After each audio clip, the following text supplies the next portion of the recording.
Olá, estudantes da segunda série do ensino médio. Neste vídeo vamos falar sobre o reino fungo. A classificação dos fungos se dá a partir de 4 grupos principais. Chytridium-micota, que são os Chytridium-micetus. Esses fungos eles são unicelulares, vivem em meio aquático, solos úmidos, realizam a absorção da matéria orgânica, lembrando que os fungos são heterotróficos. Parasitam algas, protozoários, outros fungos, plantas e animais. Principalmente eles parasitam a pele de sapo, contribuindo para a perda da respiração cutânea desses animais.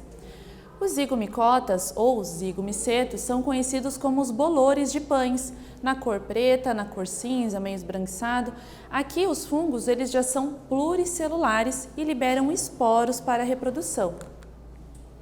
Os basidiomicotas ou basidiomicetos, eles possuem uma estrutura reprodutiva, que é esse chapeuzinho, chamado de basídio, por onde eles liberam os esporos meióticos. São conhecidos pelos cogumelos, orelhas de pau, ferrugens e carvões, como é o caso dessa imagem aqui de uma planta sendo parasitada, por uma ferrugem. E os ascomicetos ou ascomicotas tem uma estrutura reprodutiva sexuada chamada de asco, então ao invés do chapeuzinho ser para baixo, ele é para cima. Conhecido pelos bolores nessa cor, azul meio esverdeado, castanho, vermelho, as leveduras, que são unicelulares, e as trufas. Os fungos eles fazem algumas relações mutualísticas, onde ambos têm benefício, como por exemplo fungos e algas gerando os líquens. Os fungos são micobiontes e as algas são fotobiontes. Então, elas contribuem fazendo a fotossíntese, enviando alimento para os fungos. Em contrapartida, eles fornecem sais minerais e água. São considerados bioindicadores da qualidade do ambiente. Eles são muito sensíveis à poluição atmosférica. Uma outra relação são os fungos mais raízes, que dá as micorrizas. Então, como vocês podem ver, as raízes das plantas, quando elas estão fazendo absorção de água e sais minerais, os fungos contribuem nesse processo. Já as plantas contribuem para quê? Para a produção de carboidrato e aminoácidos, certo? Então, são uma troca de favores.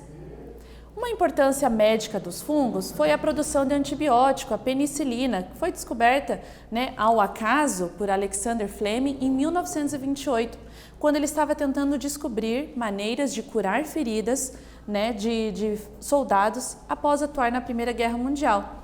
Então ele deixou algumas placas de Petri no local e quando ele voltou de férias, ele observou que onde tinham os fungos que cresceram nas placas, as bactérias não tinham crescido ao redor.